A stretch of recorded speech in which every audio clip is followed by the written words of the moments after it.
Hi, my name is Taylor Robertson. I'm a robotics software developer on the Cooper app. Today I will be showing you how to set up your consumables. The first time you load the Cooper app onto your system, you will need to set up the consumables that your environment has. To do this, you will go to the top right settings menu, and from the drop-down select Setup Consumables.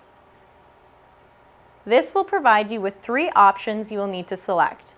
The first is your wire type. For this system, we are using solid L59. The next selection will be your wire size.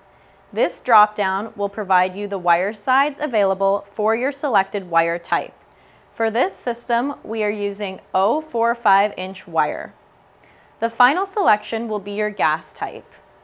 This will provide the available gas mixtures provided for your selected wire type and size.